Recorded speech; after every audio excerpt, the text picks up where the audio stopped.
quête d'une empreinte laissée. Une abrupte forêt vous devrez dévaler. À 200 de mètres du rivage, vous vous verrez contempler là où certaines légendes ont reposé. La chance vous sera accordée si au compte de 3, vous la faites résonner. Nombreux pirates et forts s'y sont risqués pour 241 marches montées. Au bout de l'escalier, vous pourrez poser votre pied sur l'empreinte laissée par San Juan de Gaztelugatxe. Ce bref moment passé, le début de l'aventure, sera marqué.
Je me souviens. Je disais vouloir traverser plein de villes pour au final atterrir dans des lieux incroyables. On aurait cru entendre les rêves fous d'un gamin devenu adulte un peu trop tôt. Mais pour autant, rien ne m'a jamais dit que c'était impossible. Après Bilbao, j'ai fait cap sans le savoir sur un lieu assez mythique. Un ancien monastère, qui est devenu par la suite un fort de défense, avant de finir saqué par un grand nom de la piraterie. Il a été reconstruit plusieurs fois, à la suite de toutes les batailles et tous les incendies que le temps lui a fait subir. Aujourd'hui, cet ermitage attire toujours beaucoup. Il fait même partie des décors de la célèbre série Game of Thrones. La cloche. La légende raconte qu'il faut la faire sonner 3 fois. Un geste plutôt simple qui repousse les mauvais esprits et attire la chance. Mais avant ça, il a fallu s'y rendre. 241 marches, ça paraît peu. Mais ça devient quand même une légère épreuve après avoir dévalé plus d'1 kilomètre de forêt à pied. La forêt, la brume et les falaises. Quand on y prête attention, c'est un super spectacle naturel qui s'offre à nous pendant cette marche.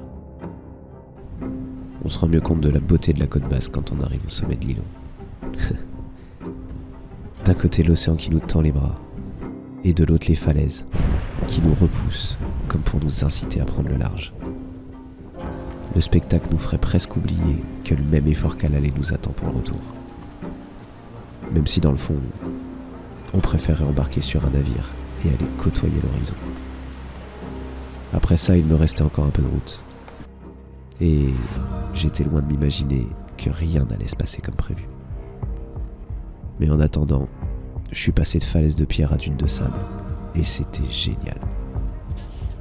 La dune du Pilat, à l'entrée du bassin d'Arcachon, c'est la plus haute dune d'Europe qui surplombe la mer à tout juste 100 mètres de haut.